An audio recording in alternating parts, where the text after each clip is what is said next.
Pinalaki siya ng kanyang mga magulang na hindi pinaniniwalaan o tinatangkilik ang mga pamahiin at mga bagay na may kinalaman ukol sa kababalaghan. Para sa kanila, hindi totoo ang mga ito at pawang bunga lamang ng mga malilikot na isipan at mga taong may malawak na imahinasyon. Base pa sa kanyang pagsasalaysay,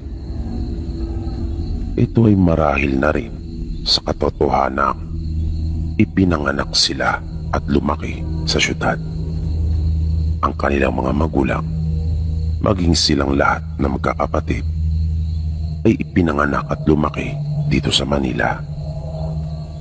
Pero may mga pangyayaring nagbukas umano ng kanyang kamalayan tungkol sa mundo ng kababalagan. Isa na rito yung tungkol sa naranasan ng kanyang kaibigan. Pauwi na umano sila noon pagkatapos ng kanilang trabaho. Habang naghihintay sila ng masasakyan sa Makati, ay bigla na lamang pumasok sa isip ni Melanie na pigilan yung kanyang kaibigan na nooy pasakay na ng FX. Sinabihan niya ang kaibigan na huwag doon sumakay at sa susunod na lamang. Na ipinagtaka naman ng kanyang kaibigan kung bakit. Nawirduhan ito sa kanya. Pero magkaganon pa man, ay itinuloy pa rin ito ang kanyang pagsakay sa naunang pumaradang pampaserong sasakyan. At sinabi nito kay Melanie na nagmamadali siya. Kung kaya, wala nang nagawa pa si Melanie. At hindi na niya napigilan pa ang kaibigan. Sinabihan na lang niya ito na huwag sa gilid pumwesto at doon siya maupo sa kalagitnaan. Kinabukasan, nang magkita silang muli sa trabaho, ay may pananapik na ikinuwento ni Wilma sa kanya ang naranasan nitong aksidente. Sabi niya, nabangga ang kanilang sasakyan at doon mismo sa sinabi ni Melanie, sumalpok yung sasakyan na nakabangga sa kanila. Kung kaya malubhang nasaktan yung pasaherong nakaupo doon. Minsan naman, nang makita at makasabay ni Melanie sa daan ang isa nilang kapitbahay, ay kinausap niya ito at tinanong kung saan ang punta. Nang sabihin itong tataya ng loto, ay bigla-bigla na lamang may mga numerong pumasok sa isipan ni Melanie na agad naman niyang sinabi sa kanyang kapitbahay at hinimok niya ito na iyon yung kombinasyon na kanyang tayahan. Tumango naman ito kung kaya inakala ni Melanie na tinayaan nga nung kanyang kapitbahay yung mga numero kanyang sinabi dito. Pero kinabukasan ay pumunta ito sa kanya at halos mangiyak-ngiyak na nagkwento na lumabas daw lahat ng numerong kanyang sinabi at tinamaan ang jackpot. Kaya natuwa naman si Melanie. Pero maging siya ay nanlumo nang sabihin ng kanyang kapitbahay na hindi nito tinayaan yung mga numerong kanyang sinabi. Dahil hindi raw siya naniwala kay Melanie at mayroon daw siyang inaalagaan ng mga numero. Nakiusap ito sa kanya na kung maaari ay kanya pa itong bigyan ng kombinasyon. Pero humingi na lamang ng paumanin si Melanie at inaming hindi naman niya talaga gawain ang manghula. Kusa lamang at bigla-bigla na lang itong pumapasok sa kanyang isipan. May mga pagkakataon din noong bata pa siya na ultimo mga nawawalang bagay ay natatagpuan dahil sa kanyang abilidad. Nang ipagtapat niya ang lahat ng ito sa kanyang ina, ay pinayuhan siya nito na huwag pansinin. Pinayuhan siya ng kanyang mga magulang na huwag yun pagtuunan ng pansin at hanggat maaari ay huwag nang tangkiligin. Pero noon pa man ay may mga gumugulo na sa kanyang isipan. Madalas niyang maitanong sa sarili kung bakit nangyayari iyon sa kanya at kung ano ba ang dapat niyang gawin. Kung bakit pumapasok ang mga bagay na iyon sa kanya. Mayroon ba siyang misyon na dapat tuparin? Nung huli ay hindi na rin nakatiis pa ang kanyang mga magulang at ikinuwento na sa kanya na ang angkan pala nila ay may nalalaman tungkol sa mundo ng kababalagan.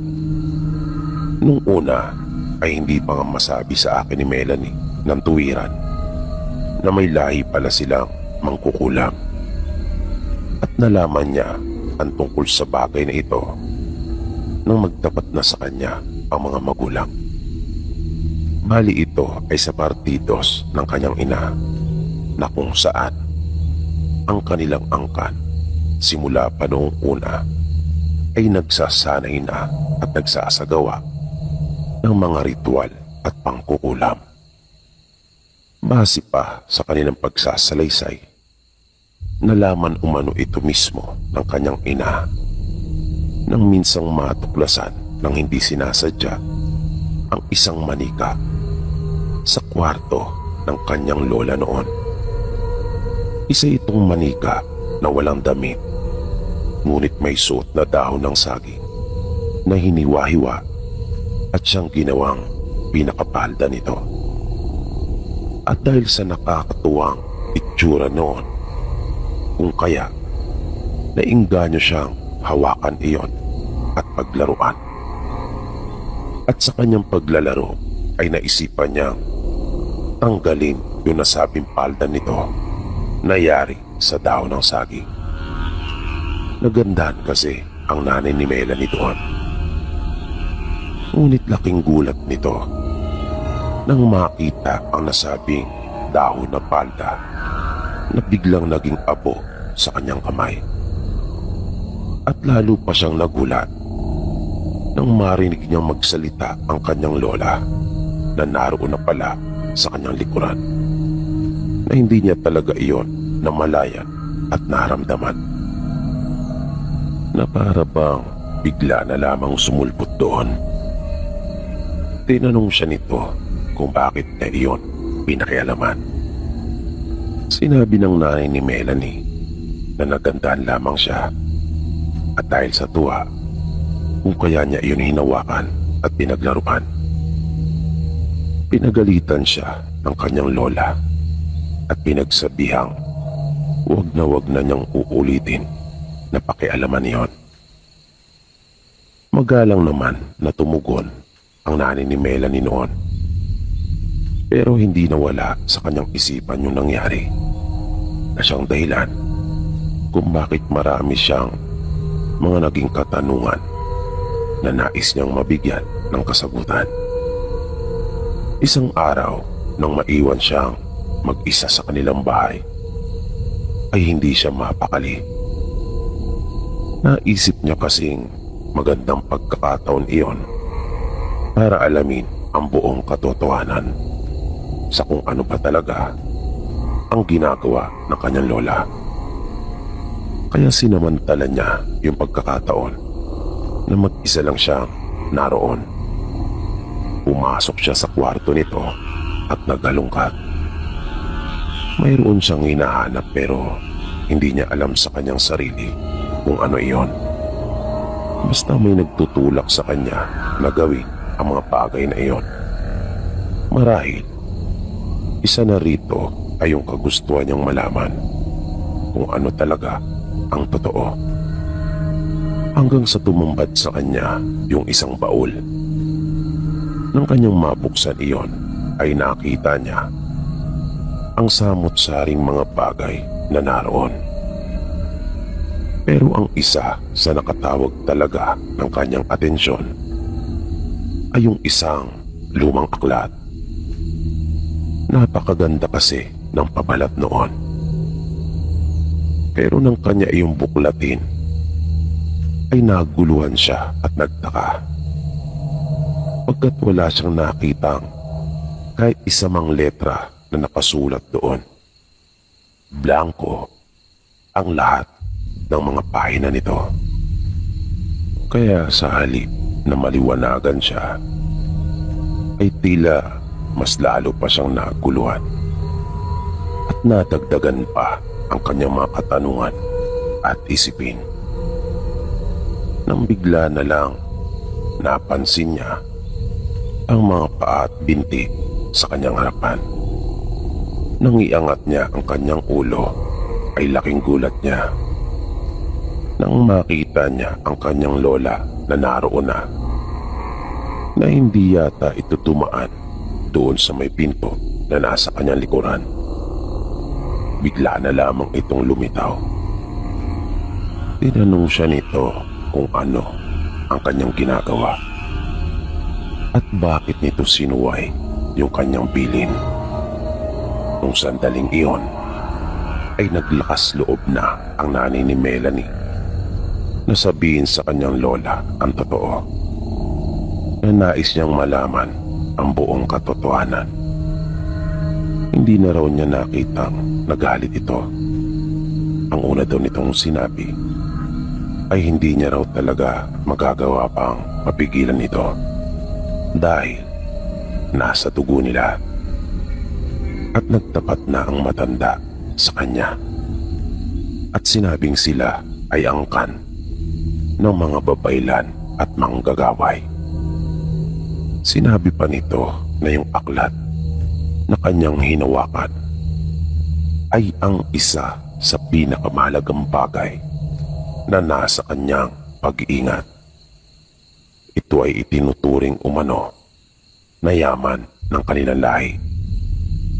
Pagpapatuloy pa ng matanda, mahiwaga ang nasabing aklat na lahat ng gusto mong malaman ay maaari mong itanong at ipapakita nito ang kasagutan. Pero isang bagay lang umano ang kapawal-bawalan. Iyon ay ang itanong ang tungkol sa kamatayan ng isang tao. Labag umano iyon sa batas ng aklat na itanong kung kailan mamamatay ang isang tao. Panghuli ay sinabi ng kanyang lola na darating din ang akmang panahon para malaman niya ang lahat ng tungkol sa kanilang lihim at kakayahan.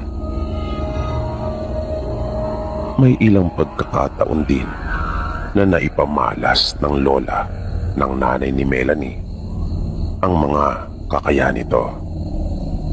At isa na rito yung kanyang husay sa panghuhula. Isang araw nang nasa may balkonahe sila ng kanilang bahay, malayo pa ay may namataan na silang isang lalaking paparating.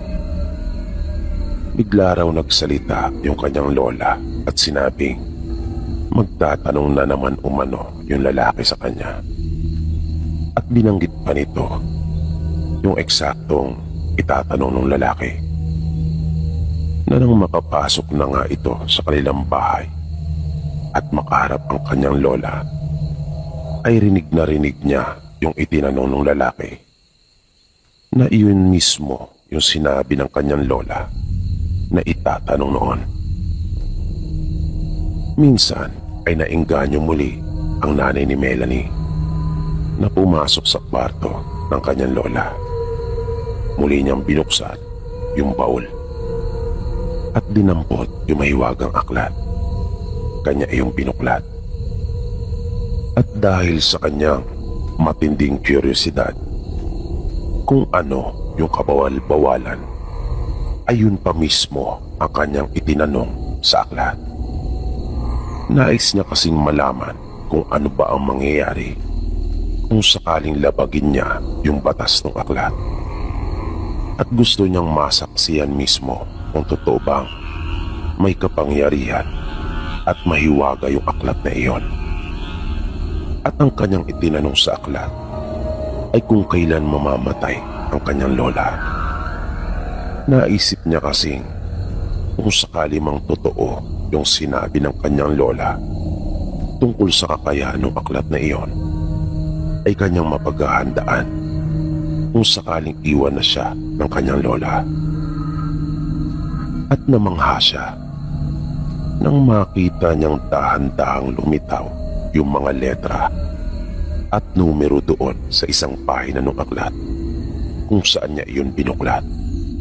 Kitang-kita niya ng malinaw yung eksaktong panahon kung kailan papanaw ang lola niya. Naroon ang mismong petsa, pati na ang oras ng pagkamatay nito. Pero hindi nakalagay yung sanhi ng pagpanaw. Nabuti na lamang din at hindi na niya iyon itinanong pa. Dahil nalaman niya nung huli na iyon pala talaga ang totoong ipinagbabawal ng aklat. Ang itanong kung ano o paano mamamatay ang isang tao, na mahigpit at kabawal-bawalan iyon dahil may mangyayaring masama sa nagtanong at malagim ang sasapitin nito. Nalaman niya ang tungkol doon sa lola rin niya mismo. Dahil sa sobrang takot na kanyang naramdaman, ay ipinagtapat niya dito ang lahat na kanyang tinanong at pinangasan na gamitin yung aklat. Naluha na lamang ang kanyang lola nang malaman iyon. Tinanong niya sa kanyang lola kung ano na ang mangyayari ngayong nilabag niya yung batas ng aklat. Sumagot ang kanyang lola at sinabing wala naman, na ang bawal talaga ay yung itanong kung paano mamamatay ang isang tao, na ang totoo ay siya lang naman daw ang nagsabi at nagbawal noon na itanong kung kailan mamamatay ang isang tao, dahil sa makakaapekto kasi iyon sa kanilang pamumuhay.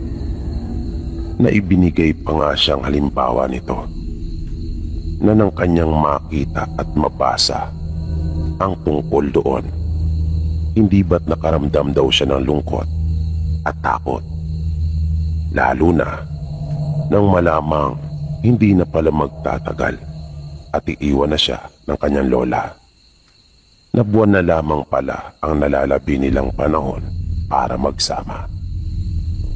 Nalungkot din ng gusto ang kanyang lola dahil sa mahal na mahal niya ang kanyang apo, na hanggat maaari sana ay ayaw pa niya itong iwan.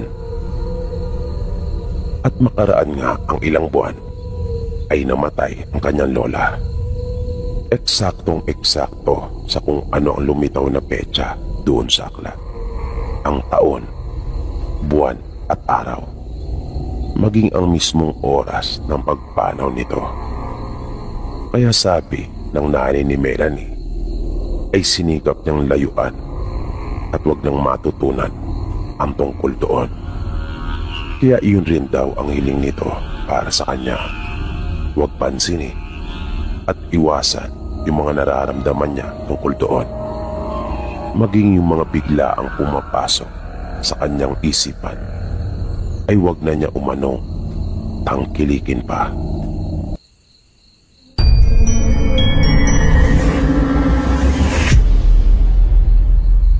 Naganap ang lahat ng ito noong dekada 80 pa, na kung saan ay wala pang kuryente doon sa kanilang probinsya. Bali karanasan pa ito ng kanyang lolo Jose. Ang lolo niya ay kilala sa kanilang lugar na palabiro at palakaibigang tao. Yun nga lang ay mayroon itong bisyo. Mahilig itong magsabong at uminom ng alak. Pero pagdating naman sa pagdadala ng kanyang mag-anak, ay hindi ito mapupulaan, na kahit may kahirapan pa ang pamumuhay noon doon sa kanilang probinsya, ay nagagawa niyang hindi sila magkulang sa kanilang mga pangangailangan. Yun nga lang ay payak lamang ang uri ng kanilang naging pamumuhay sa araw-araw. Dahil sa hilig nito sa sabong ay kung saan saang lugar ito nakakarating kasama ang kanyang mga kaibigan, lalo na yung kanyang kumpare na si Nanding. Matalik silang magkaibigan at magkababata. Sila ay mga lehitimong taga-roon sa kanilang lugar. Natawagin na lamang natin sa pangalang Sitio Sapang Bato. Doon na silang dalawa ipinanganak at lumaki. Hanggang sa kapwa na nga sila magkaroon ng kanya-kanyang pamilya. Minsan, nang dumayo silang magkaibigan para magsabong, ay inabutan na sila ng gabi sa daan. Dahil napalaban pa sila ng inuman. May kasama pa sila noong dalawa pa nilang mga kaibigan, kung kaya 4 silang lahat. Masaya sila dahil sa 5 manok na kanilang dala upang ilaban, ay 4 sa mga ito ang nanalo. Kung kaya malaki ang kanilang napanalunan. At may mga dala pa silang bihag na manok na kanila nang pinakuluan doon sa tupadahan. Noong mga panahong iyon ay bihira pa ang mga bumabiyahe sa kanila. Ang karaniwan na transportasyon noon ay kalabaw at kabayo.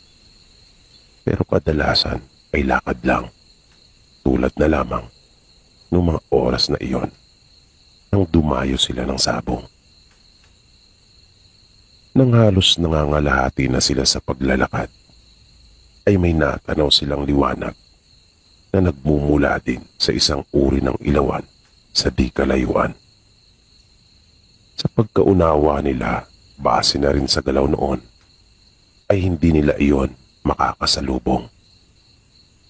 Tila ba ang direksyon na tinatahak noon ay salungat sa kanila. Pero laking gulat nila nang nakakailang hakbang pa lamang sila ay nasa unanan nila yung liwanag na iyon. Na mga ilang di pa na lamang ang layo nito mula sa kanila.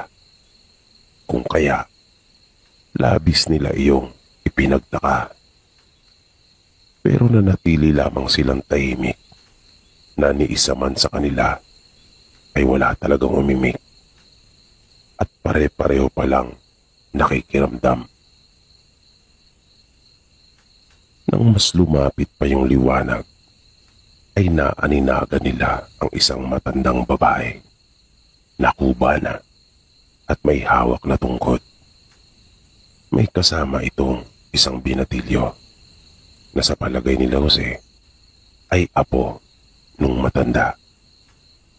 Sa kanilang wika ay bumati sila ng magandang gabi sa matanda, na agad naman iyong gumanti ng pagbati sa kanila. Sabay tanong sa malumanay na tinig kung saan daw sila galing. Kaya sinabi ng kumpare ni Jose na si Nanding na galing sila sa pistahan at nagsabong. Sinabi din nila sa matanda na pauwi na sila. At bilang pakikipagkapwa ay sila naman ang pakunyari nagtanong kung saan galing ang mga ito.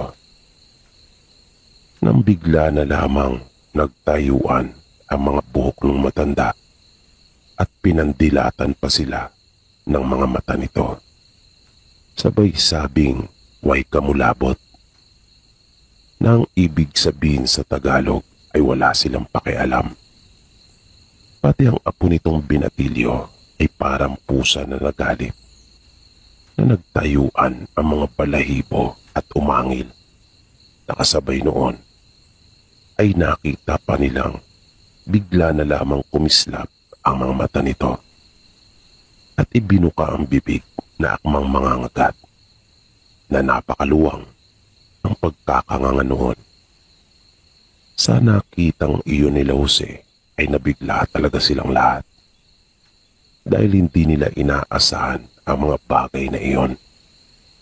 Kaya napatakbo sila dahil sa naunahan sila ng takot at nagulat na dahil doon ay nawala yung kanilang mga tama dahil sa nainom na alak.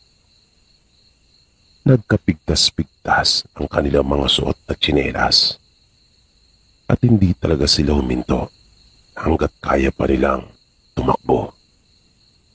Huminto lang sila nang halos hindi na nila talaga kaya pang maiakbang ang kanilang mga paa. Halos manuyo ang kanilang mga lalamunan at talaga namang nakaramdam sila ng matinding pagkauhaw. Nagkatinginan pa silang apat habang pare-parehong humihingal ng mga nakayuko.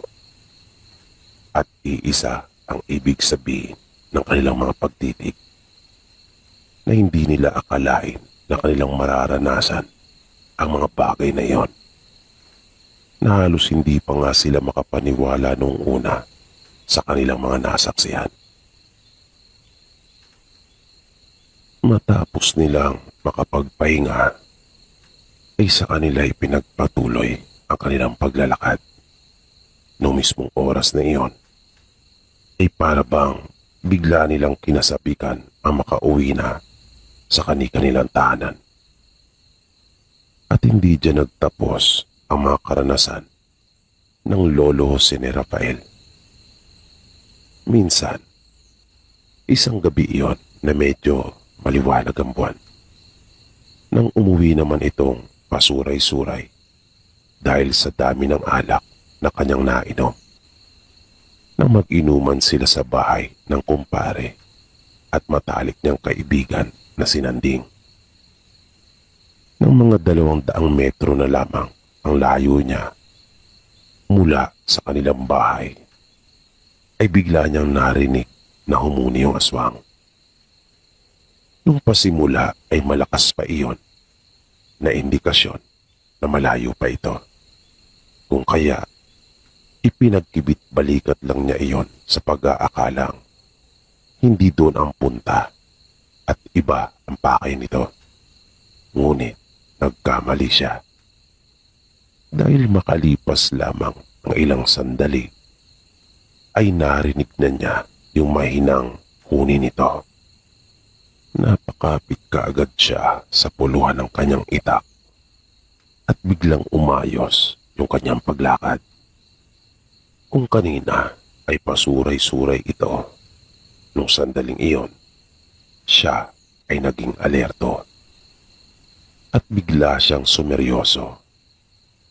Yung masaya niyang paglalakad na may pasipul-sipul pa siya ay biglang napalitan iyon ng takot. Pero kanyang pinaglabanan iyon. Sa kanilang lingwahe ay sinabi niya ditong huwag daw siya nitong pinaglololoko dahil kanya itong nakikilala. Dagdag pa niya ay hindi siya natatakot dito. Lumaban lang daw ito ng parehas at hindi umano siya mangingiming gamitin ang bagong hasa niyang itak. Bilang panghuli, ay sinabi niya dito na mag-inuman na lang daw sila at wag nang ituloy pa ang masamang balak. May pagbibiro pa niyang sinabi na kung hindi daw talaga nito mapigilan ang sarili, ay wag na lang siya. Na sa ibang lugar na lang humanap ng mabibiktima. Wala naman siyang narinig na tugon mula dito. Kahit yung paghuni nito ay biglang nawala. Wala na rin siyang naramdamang kakaiba pa. Kaya lumakad na siyang muli. Pero bigla na lang may lumipad sa kanyang uluhan na animoy isang malapat na itim na kumot. At nakita pa niyang nagpaikot-ikot iyon sa kalangitan bago tuluyang lumipad ng palayo na dahil doon ay pabiro na lang niyang nasabi na ayaw daw makipag-inuman sa kanya nung aswang. Nang minsan namang dumayo ng sabong na mag-isa si Jose, ay nakaranas pa siya ng nakakatakot na pangyayari. Matapos matarian ang kanyang manok at mapalaban, ay pumusta pa siya ng makaikatlong beses bago nagpasya ng umuwi. Masaya din siya noong mga oras na iyon dahil bukod sa nanalo yung alaga niyang manok, ay tumama ding lahat yung kanyang ipinusta sa iba. Nang naglalakad na siya pauwi sa kanila, ay may nadaanan siyang mga nagiinuman. Nakikilala naman niya ang mga tao doon dahil gano'n naman sa probinsya. At dahil doon na siya tumanda kung kaya marami siyang kakilala. Idagdag pa na talaga namang bata pa lamang ay laboy na siya. Nang biglang may tumawag sa kanya mula doon sa umpukan ng mga tao. Niyaya siya nito na dumaan muna. Nahiya naman si Jose sa paanyayang iyon. Kung kaya tumanggi siya at sinabing malayo pa ang sa kanila. At baka gabihin siya. Wala pa naman siyang dalang pang ilaw. Pagkat wala nga siyang balak na magpagabi sa daan. Kung kaya, hindi na siya nagdala ng flashlight. Pero mapilit yung lalaki at sinabing tumagay lang daw siya. At para hindi na humaba pa yung usapan dahil lalo lang siyang maaabala, ay kanya na itong pinagbigyan. Pero nang lumapit siya, ay pilit na siyang pinaupo ng mga ito. Kung kaya, wala na siyang nagawa pa. Ngunit matapos niyang tumagay, ay nagpaalam na siya at nagpasalamat. Pero kinantsawan siya ng mga ito at sinabing magkwentuhan daw muna sila. Hanggang sa nakatatlong tagay na siya. Hanggang sa naging 5. Matapos iyon, ay muli niyang sinubukan na magpaalam. Pero pinigilan siyang muli ng mga ito. Na yung isa pa nga sa mga lalaking kaharap niya sa inuman ay pinagdiskitahan yung manok na bihag niya, bunga ng pagkakapanalo ng kanyang alaga. Nabahagya pa niyang ipinagtaka iyon na napaisip siya kung paanong nalaman nito gayong nasa loob iyon ng kanyang dalambayong kasama ng kanyang itak. Nasabi pa niya sa kanyang sarili na napakalakas naman ng pang-amoy nito. Nasabi ng lalaki kung maaari daw ay aarborin na lamang niya ito at kanilang ipupulutan. Nakasama rin naman daw siyang makakakain. Kung kaya nga daw, wag na muna siyang umuwi. Humingi naman ng paumanhin si Jose at sinabing para iyon sa kanyang mag-anak. Kung gusto daw nito ay mag-aambag na lamang siya ng inumin. Bibili na lang daw siya ng isang bote ng gin. Pero parang nagalit yung lalaki at tinanggihan din nito yung kanyang iniaalok. Dahil naman doon ay nagpilit na si Jose na umuwi at hindi na siya nagpapigil pa sa mga ito. Palabiro at palakaibigan siyang tao pero nung puntong iyon ay naramdaman niyang nag-init na rin ang kanyang tenga.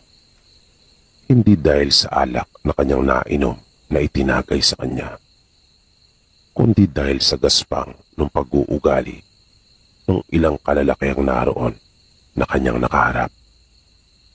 Wala naman ang nagawa pa ang mga ito nang tumayo na siya at biglang tumalikod na matapos makapagpaalam at makapagpasalamat sa kanila. Malayo pa ang lalakarin ni Jose. Ilang kilometro pa ang sa kanila. Nang may 15 minuto na siyang naglalakad, ay nagsimula ng kumalat ang dilim. Kaya mas nagmadali pa siya. Nang bigla niyang maramdaman na para bang may sumusunod na sa kanya.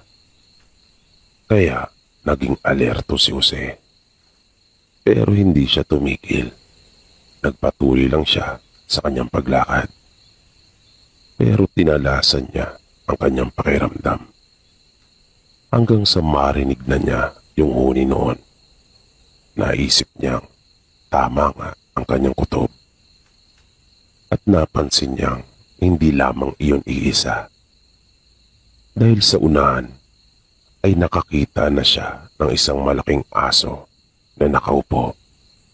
At naroon mismo ito sa gitna ng daan. Doon na siya biglang huminto. Itinali niya ng mabilis ang kanyang alagang manok sa gilid ng daan. At kinuha na niya yung kanyang itak mula sa bayong. Sinabi niya sa malakas na tinig na ayaw niyo talaga akong pauwiin. Kung kaya raw sinundan pa siya hanggang doon. Nagtanong pa siya kung siya ba o yung manok na bihag niya ang pakay ng mga ito.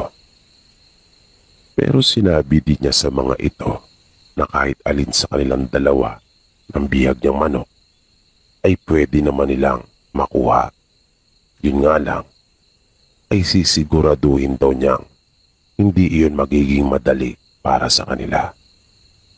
At inilabas na niya yung bagong hasa niyang itak mula sa lalagyan nito na tinatawag na talibong doon sa kanilang lugar. Mas malapad ang karaniwang itak kumpara dito. Pero higit namang mas mahaba ito. Matapos iyon, ay inihanda na niya ang kanyang sarili. Alam niyang dihado siya pero hahanap na lamang siya ng tabla. Iyan yung kanyang naisip. Pero hindi naman itinuloy ng mga aswang yung masama nilang plano. Kaya base na rin sa kanyang mga karanasan, ay masasabi niyang hindi rin talaga lalaban ang mga ito ng harapan at parehas.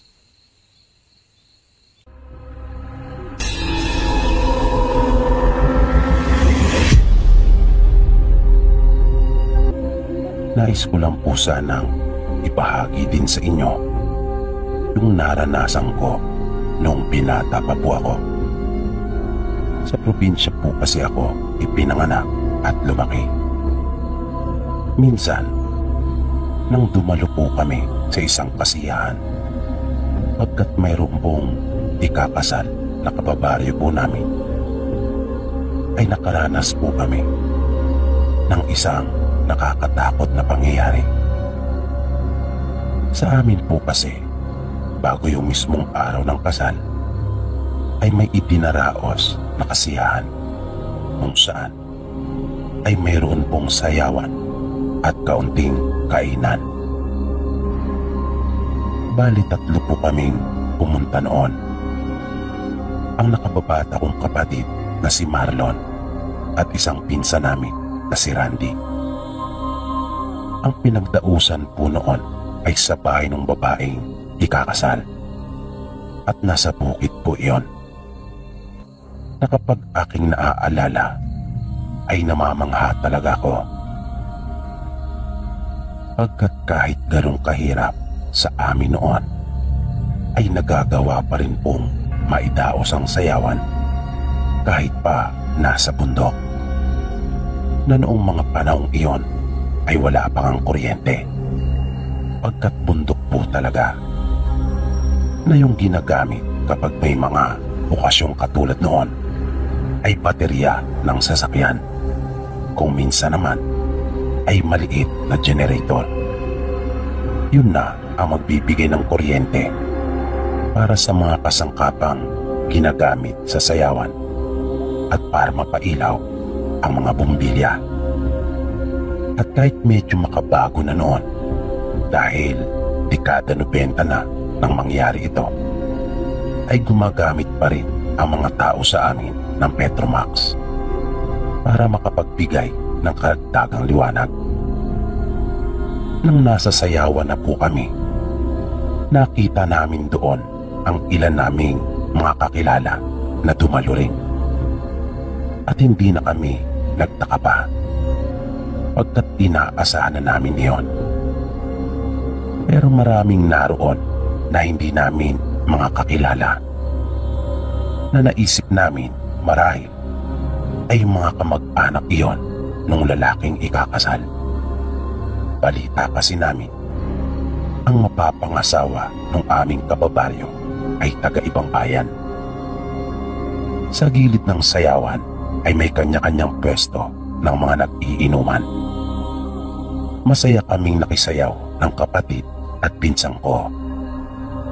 Noong una ay wala namang kakaiba at maayos naman ang lahat. Kapag kami ay nakakaramdam ng pagod sa kakasayaw, ay humihinto muna kaming sandali at tumatagay. Naging mas masaya pa yung sayawan habang lumilipas ang oras, dahil marami pa ang mga dumarating, lalo na at nadaragdagan yung mga kadalagahang nakikipagsayaw, na kapag tumutugtog na ang sweet music ay talagang nakikipag-unahan kami para yayain yung mga magaganda at napupusuan namin. Ano pa't napakasaya noong mga sandaling iyon. Kaya lang, habang lumalalim ang gabi, ay lalo pang nagkakarami ang mga tao, na mas marami pa ang dumarating at nadaragdag kaysa mga umuwi. At para bang hindi tumitigil ang patuloy na pagdagsa ng mga tao, na ang karamihan na ng mga naandoon ay hindi na namin mga kilala. Nung una ay amin pang binaliwala yon, dahil ang buong akala namin ay nataon lang marahil na maraming kakilala at kamag-anak yung mga ikakasal. Kung kaya nagpatuloy lang kami sa aming pakikipagsayawan, na wala kaming kamalay-malay na mayroon na palang kababalaghang nagaganap. Lumipas pa ang ilang oras na sa aking tansya, noong mga panahong iyon ay mga mag-aalauna na ng umaga. Kaya naisip kong yayain na yung kapatid at pinsang ko na umuwi. Noong mga sandaling iyon ay nakikipagsayawan pa rin silang dalawa.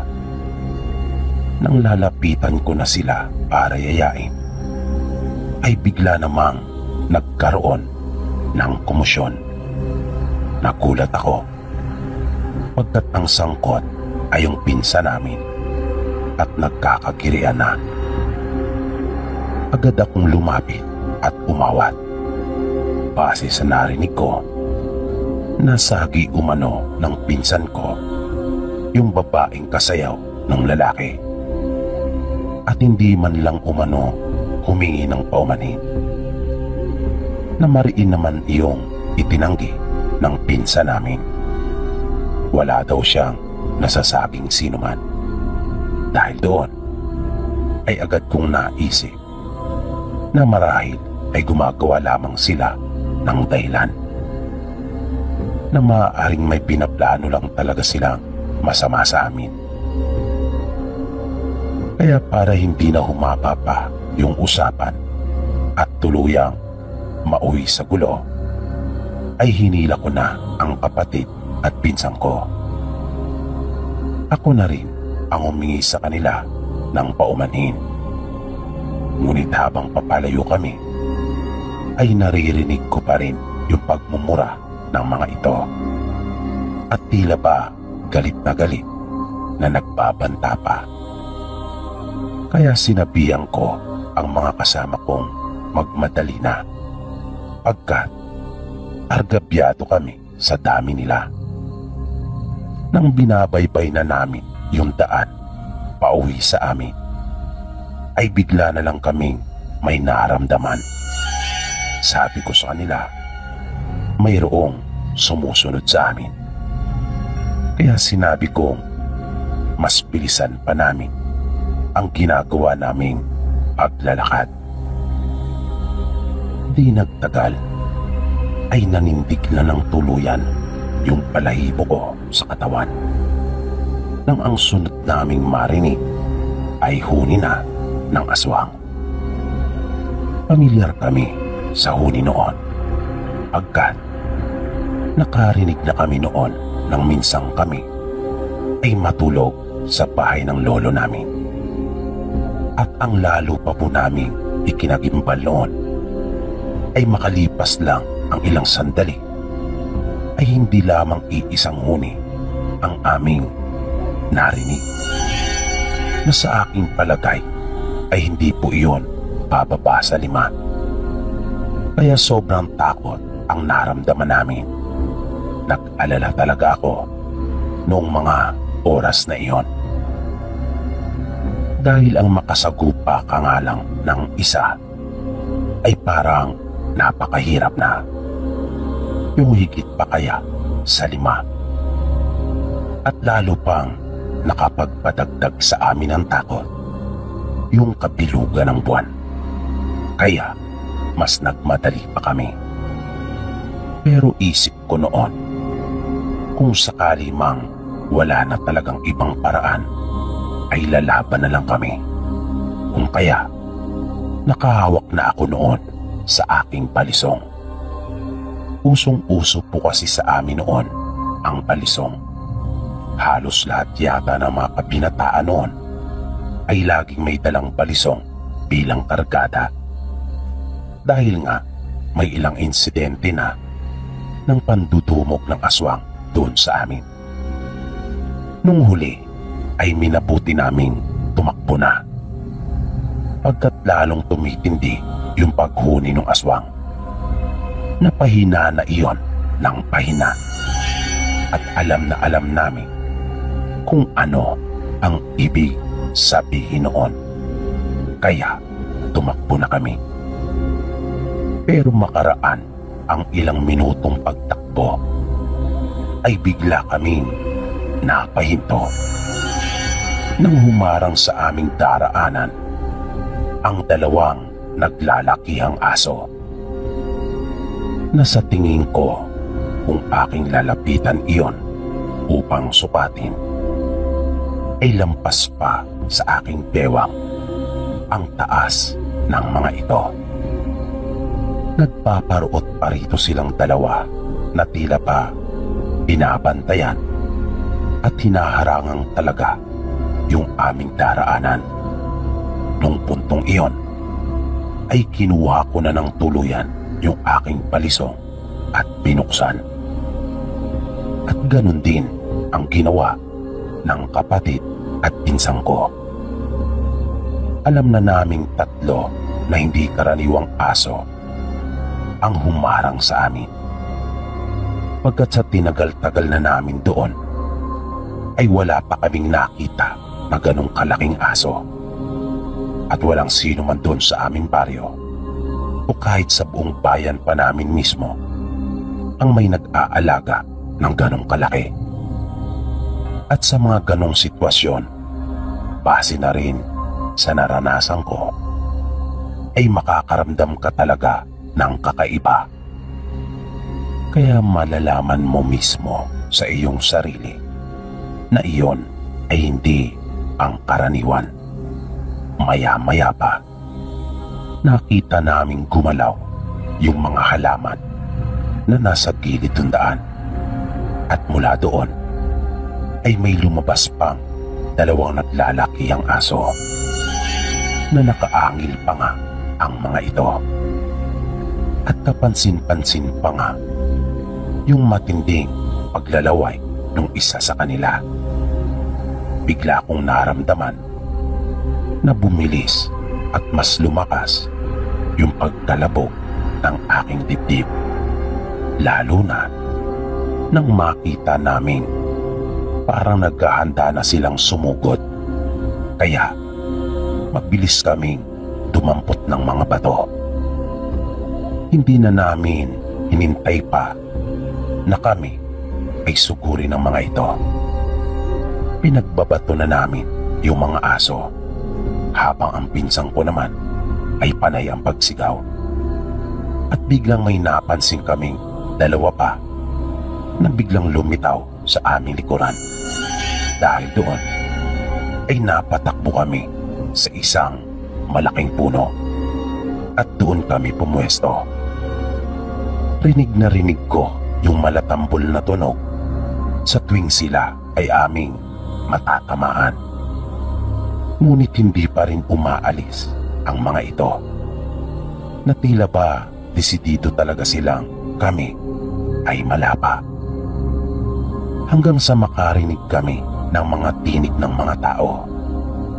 At nang mapalingon ako, ay nakita ko ang isang grupo ng mga kabinataan na tumatakbong palapit sa amin. May mga hawak din silang bato at yung iba naman ay may mga balisong rin. Kanila rin pinagbabato yung mga aso habang sumisigaw sila ng aswang-aswang.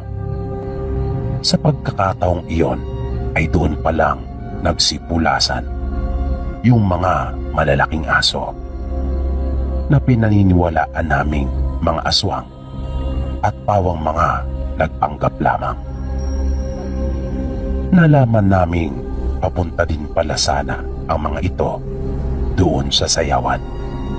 Ngunit dahil sa nangyari, ay nagkayayaan na lang kaming mag-inuman doon sa bahay namin. Mga kakilala din namin sila ng iba pa nga ay aking mga kababata at naging kaklase noong ako'y nag-aaral pa. Pagdating ng bahay ay nagkatay ako ng manok bilang pasasalamat ko na rin sa ginawa nilang pagtulong sa amin ng kapatid at pinsang ko. Ikinuwento namin sa kanila kung ano ang nangyari sa sayawan. At sinabi kong malakas ang aking kutob na yung mga aswang na humarang sa amin ay yung nakaalitan ng aking pinsan na mga kaanak nung mapapangasawa nung aming kababaryo. Kumalat sa baryo namin ang nangyaring iyon. Nung huli nga ay lalo pang napatunayan na tama ang aming hinala na may lahing ang aswang yung angkan nung napangasawa ng aming kababaryo. Nang makarating sa amin ang balita na nakikita na raw itong nasa silong ng ibang bahay doon sa ibang bayan. Dinala na kasi ito at doon na nanirahan sa bayan ng kanyang napangasawa. At ang paniwala ng marami ay hinawaan na rin ito.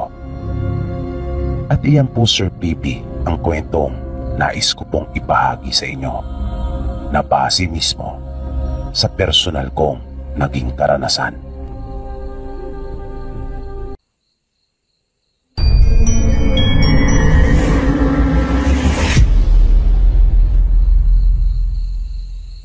Naganap ang kwentong ito noong dekada 70 sa isang bayan na sakop ng probinsya kung saan lumaki ang tatay niya. At ito ay karanasan mismo ng kanyang lolo Arman. Sa bayan na iyon ay laganap na ang usap-usapan tungkol sa mga aswang. May ilang insidente na kasi ng pagpatay na naganap doon sa kanilang lugar. At ang pinaghihinalaan nilang may gawa ng lahat ay isang aswang. Yung mga natatagpuan kasi ay puno ng kagat, na ang iba pa nga ay halos lumabas na ang mga buto pagkat kinain ang kanilang mga laman. Ang iba sa mga naging biktima ay wala na rin ang mga laman loob. Bagay na talagang nakapagdulot ng takot sa mga residente sa kanilang baryo. Dahil dito ay naging maingat na sila, naging mapagmatsyag at alerto. Nagsagawa din ng mga pagruronda. At kapag may bagong muka na pumapasok sa kanilang lugar, ay talagang inaalam nila ang pagkakakilanlan nito. Dahil din sa mga pangyayaring naganap, kung kaya halos lahat ng tao sa kanilang nayon ay naging mapaghinala, naging mapagduda sila, kahit sa mismo nilang kanayon. Kaya ang dati nilang tahimik at payapang pamayanan ay naging magulo. Kabi-kabila ang naging sigalot at pagtatalo. Nagkaroon sila ng mga hidwaan dahil sa walang habas na pagbibintang sa isa't isa, na kanilang pinararatangang aswang ang mismo nilang kababaryo. At dahil sa hindi maawat ang mga matatabil na dila, kung kaya mismong magkakapitbahay ay naging magkagalit at hindi na magkasundo. Kung kaya nga ang kanilang barangay noon ay naging okupado at aktibo dahil na rin sa walang humpay na pagharap at pag-aasikaso sa mga reklamo. Naging abala sila sa pag-aayos ng mga gusot na namamagitan sa mga magkakapitbahay doon sa kanilang lugar. Kaya sa halip na magkaisa sila upang masugpo ang suliraning hatid ng pag-atake ng aswang, ay nagkawatak-watak pa sila at nagkaroon ng pagkakampi-kampi. Kung kaya nagpatuloy ang pananalasa ng aswang. Nawala kasi ang pagmamalasakitan sa bawat isa. Kaya lalong nalagay sa peligro ang kanilang mga buhay. Isang gabi, habang naglalakad si Arman pauwi sa kanila, ay napansin niya kaagad ang isang tao sa di kalayuan. Naroon ito malapit sa isang puno at tila ba mayroong hinihintay. Ngunit kapansin-pansin na tila kubain ang postura nito.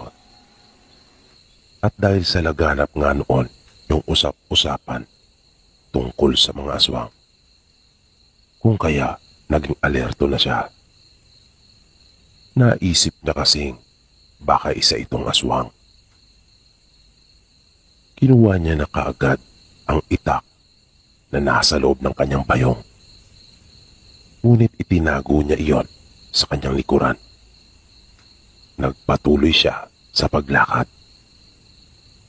Pero mas binagalan niya. Naging maingat siya sa bawat pagakbang na kanyang ginagawa. Nang mas makalapit pa siya kung saan niya natanaw yung taong iyon, ay doon na nanindig ang kanyang mga balahibo. Nang hindi nga siya magkamali ukol sa kanyang hinala, isa iyong aswang na sadyang naroon upang matyagang maghintay ng kanyang masisila. At di nga nagtagal, ay bigla iyong kumilos upang sunggaban siya.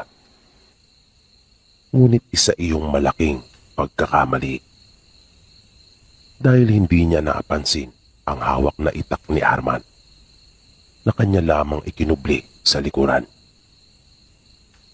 Na hindi naman nagdalawang isip pa si Arman na tagain yung aswang. Kung kaya, mabilis din iyong tumakas nang kanyang maramdaman ang matalas na itak na iyon na tumama sa kanya. Nang sumunod na araw, laman ng mga balita at usap-usapan ang ukol sa gumagalang aswang. Pero hindi ito ang patungkol sa pananambang na nangyari kay Arman, kundi yung nangyari sa nag-iisang sepulturero sa kanilang baryo na si Kulas. Ayon pa sa usap-usapan, At pagkukwento mismo ni Kulas, nakita niya umano ang isang aswang na nanginginain doon sa simenteryo nang kanyang balikan ang naiwang gamit. Na nang mapansin umano siya nito, ay siya naman ang binalingan at nagtamo ng sugat dahil sa pag-ataking ginawa noon sa kanya. Nanakbo siya, ngunit hinabol siya nito. Buti na lang, sa kabutihang palad ay nagawa niya ring makatakas ng huli. Dahil doon ay binahagi din ni Arman sa mga kumakausap sa kanya ang naranasan noong nagdaang gabi.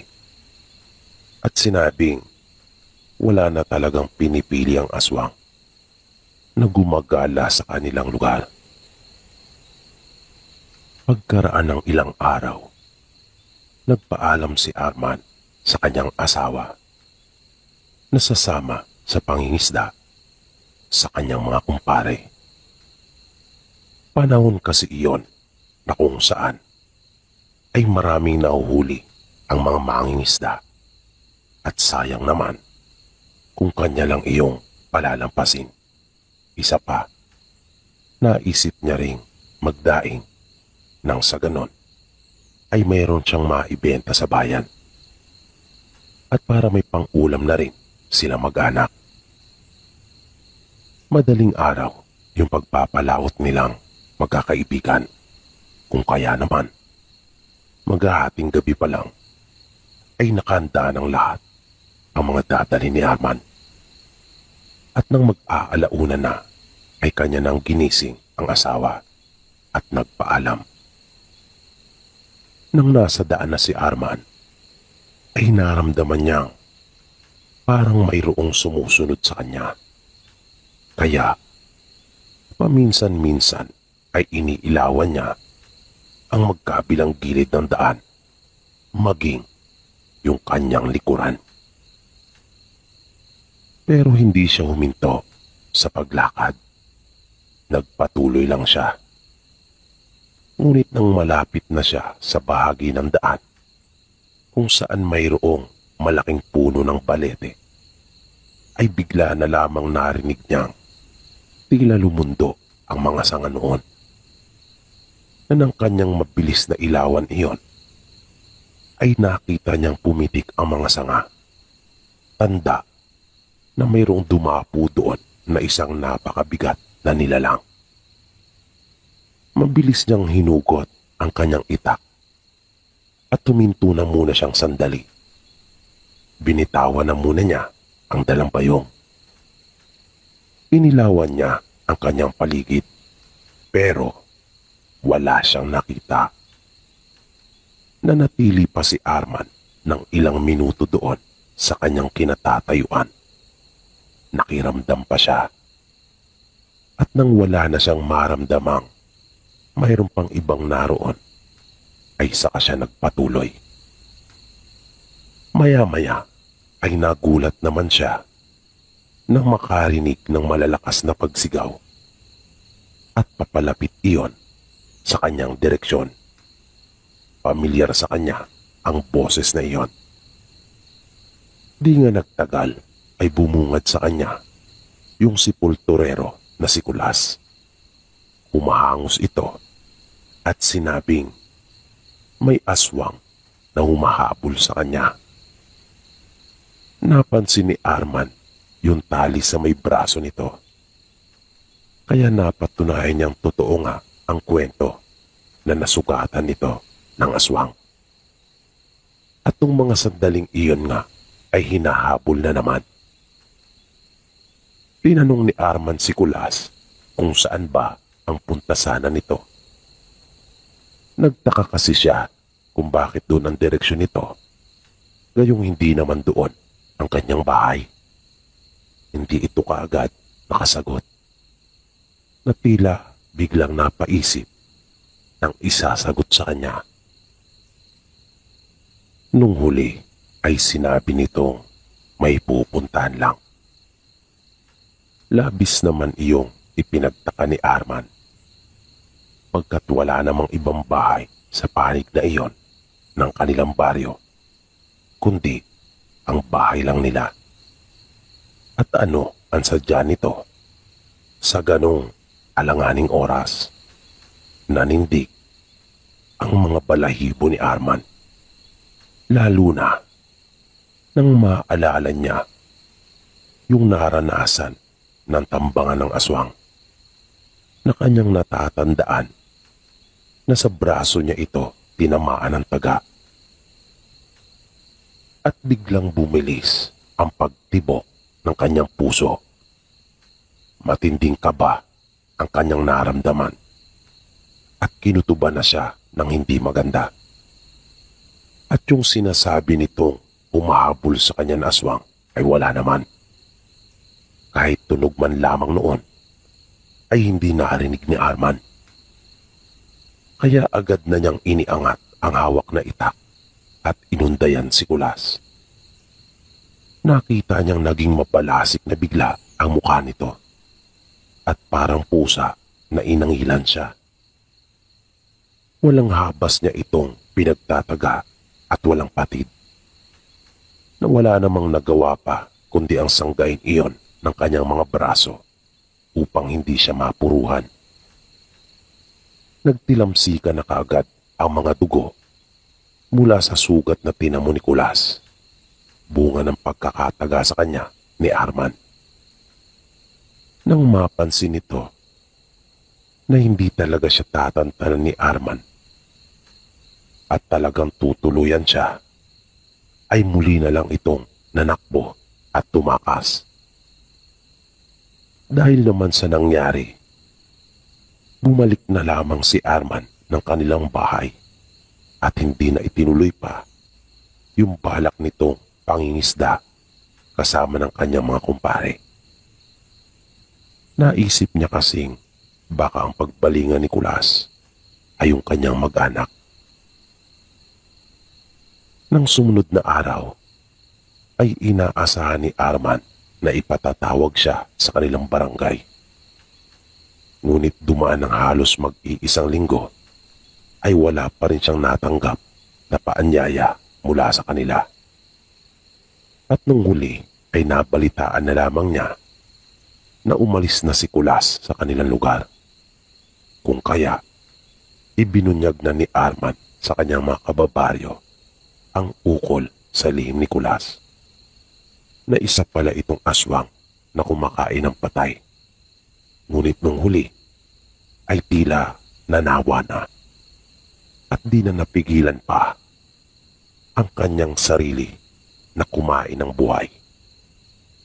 Na hindi na niya kinaya pa yung matinding tawag ng kanyang makajablong pagnanasa, na hindi na niya nakontrol pa ang kanyang sarili sa pagkayok sa karne ng mga buhay.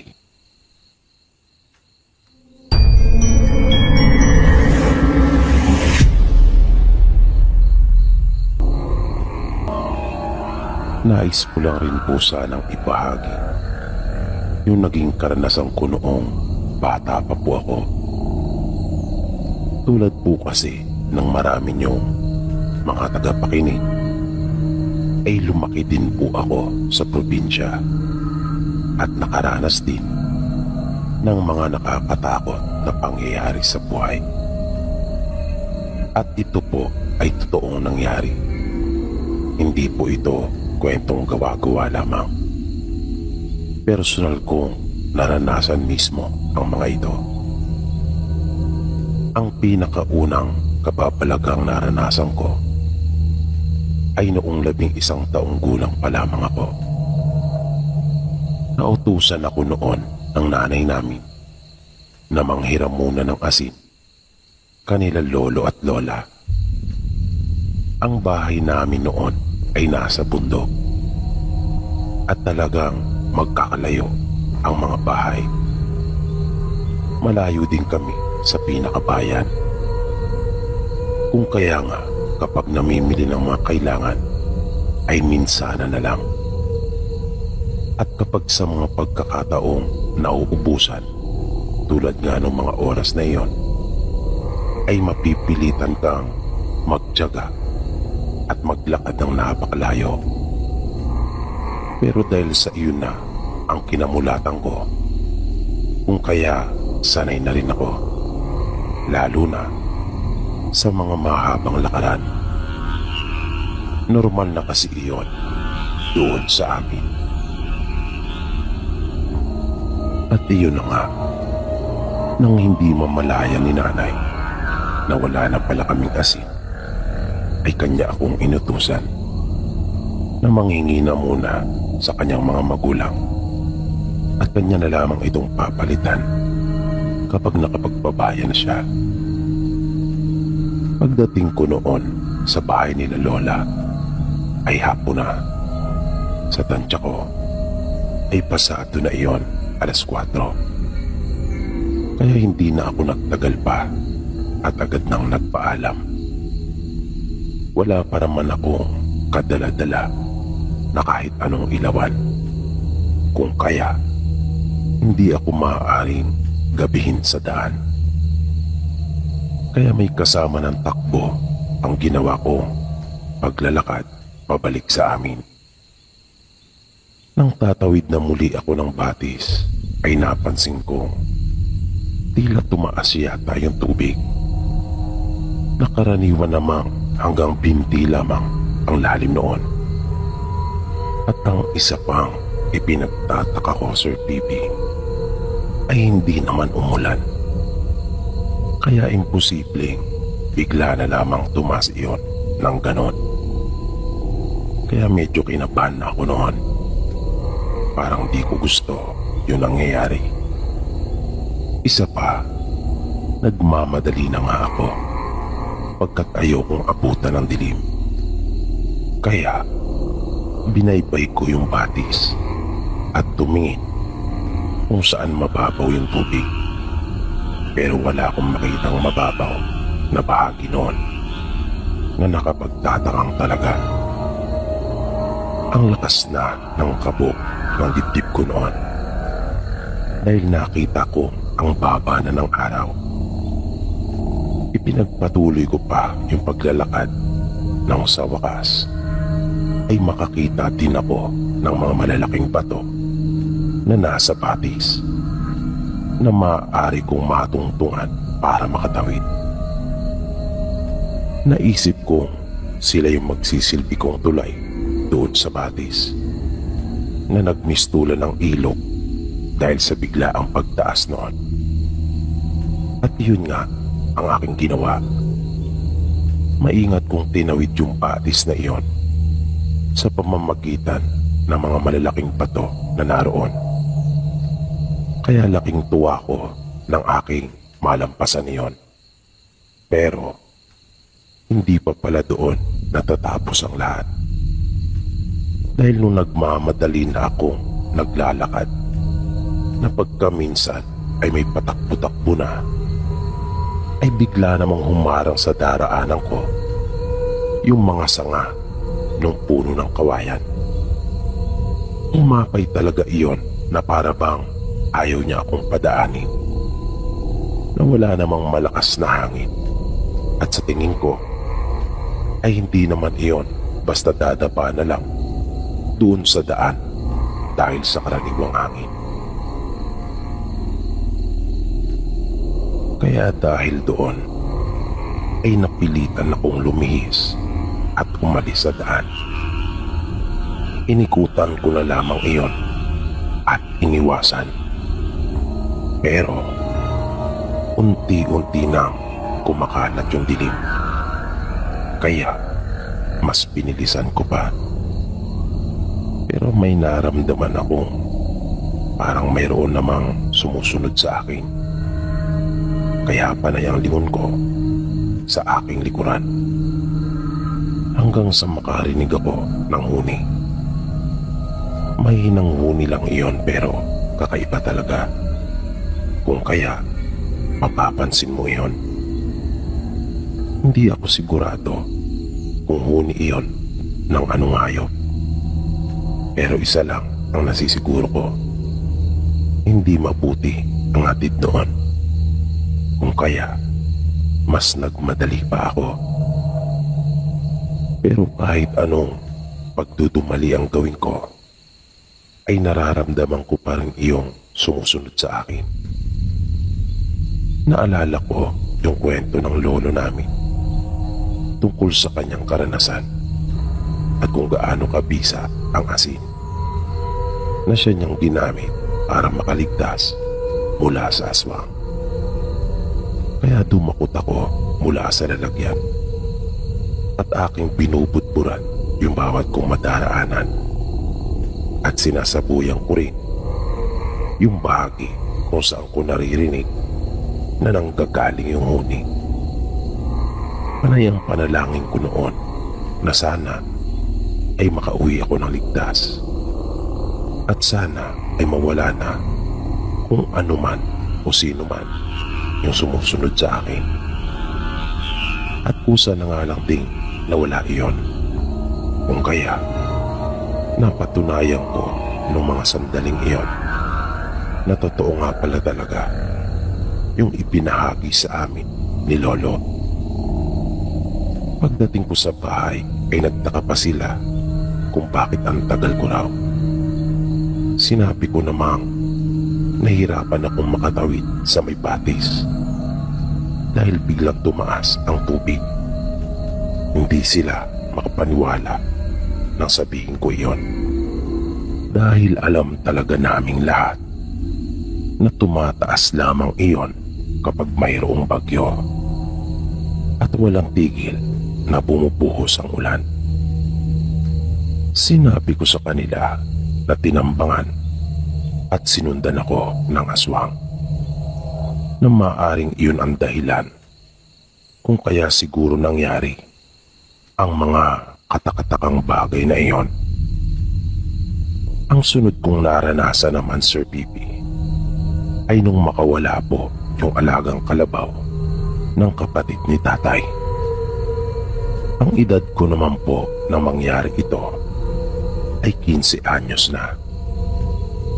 Sa kakahanap nila ay nakarating sila sa amin at ipinagbigay alam. Hiningi na rin nila yung tulong namin sa paghahanap at nanghiram pa ng 2 lata ng tinapa. Yung tinapa po na tinatawag sa amin ay sardinas. Baka po kasi magtaka kayo kung bakit nasa lata yung tinapa. Napagkasunduan nila tatay na maghiwa-hiwalay kami sa paghahanap. Kami ng anak ni Tio ang magkasama, si Roldan. Habang sila tatay, ang kapatid niya at mga anak nito ay nagpare-pareha din. Sa paghahanap naming magpinsan, ay sinuhot namin ang lahat na masusukan na bahagi noong gubat kung saan kami natapat na maghanap. Gamit ang aming mga itak ay pinagtatagpas na lang namin yung mga halaman at baging na nakahambalang at sagabal sa amin hanggang sa maisipan na naming bumalik nang hindi namin makita doon yung kanilang alaga. Ang buong akala ko naman ay tinatandaan ng pinsang ko yung aming dinaraanan. Kung kaya umaasa ako na wala kaming magiging problema pagbalik. Pero hindi na raw niya alam kung saan yung daan pa uwi. Na nang subukan kong isipin rin ay wala akong halos na matandaan. Pero hindi kami tumigil at pilit pa rin naming inalam kung saan yung daan pabalik.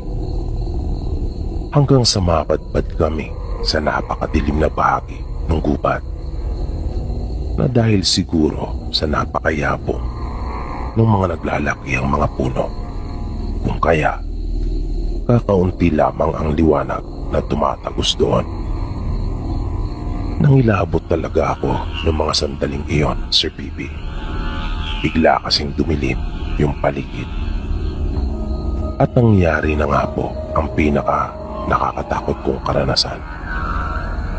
Nang maaninagan namin ang figura ng mga tao sa aming unahan. Kung kaya, huminto kami sa paglakad. Yun yung akala ko noong una, mga tao sila. Pero habang dahan-dahan silang lumalapit sa aming magpinsan, ay doon naman lalong nagiging malinaw kung ano ang mga iyon. Tama po kayo nang iniisip. Hindi pala sila mga karaniwang tao na yung kanilang mga nguso ay nagsisihabaan dahil sa mga ngiping nakausli. Na oo nga at nakadamit din naman sila tulad ng sa amin. Pero masasabi mo kaagad sa unang tingin pa lang na ibang iba talaga sila. Na sa unang pagkakataon pa lang na sila ay makita mo, ay masasabi mo na kaagad na sila ay mga aswang. Nung puntong iyon, Sir PB, aaminin ko na sobrang takot po talaga ang aking naramdaman. At sigurado akong ganun din yung naramdaman ng pinsan ko. Na sa tindi ng takot ay hindi na talaga namin nagawa pang gumalaw. Hindi na talaga kami nakakilos pa. At dahil tiyak rin naman kasi namin na maabutan nila kami, na para bang nawalan na kami kapwa ng pag-asa. Talagang matinding kilabot yung bumalot sa amin, na para bang nanigas na lamang kami sa aming kinatatayuan. Bawat anyo kasi nila ay nakakatakot talaga. Maging yung kanilang mga ginagawang pagkilos, na yung mga babae pa nga nilang kasama ay napakahaba ng buhok, na halos sumayad na talaga iyon sa lupa. At yung mga mata nilang nakatitig sa amin ng matalim habang lumalapit, na halos hindi po sila kumupurap at hindi nila iyon inaalis sa amin. Pero nang mga 5 dipa na lamang ang layo nila mula sa amin, ay biglang huminto ang mga ito sa paglapit. At tila ba nakiramdam. Nang may mapansin kaming magpinsan, kung kaya halos sabay pa kaming napalingon sa aming likuran. Nakita namin ang mga taong walang suot na damit, na nakabahag lamang at may mga hawak na mahabang sipat. Kahit di pa namin alam kung ligtas na kami sa kanila, kung sila ba ay kaibigan o kaaway, kahit paano ay may naramdaman akong tuwa. Parang napanatag ako. Dahil kung ikukumpara naman ng itsura nila kesa sa mga nasa harapan namin, ay talagang nanaisin mo sa kanila na lang magpakatay kung sakali mang masama din ang kanilang intensyon sa amin. Pero laking pasasalamat talaga naming magpinsan nang dumating sila, dahil naligtas nila kami sa tiyak na kapahamakan. Umatras ang mga aswang na tila kinakatakutan sila ng mga iyon.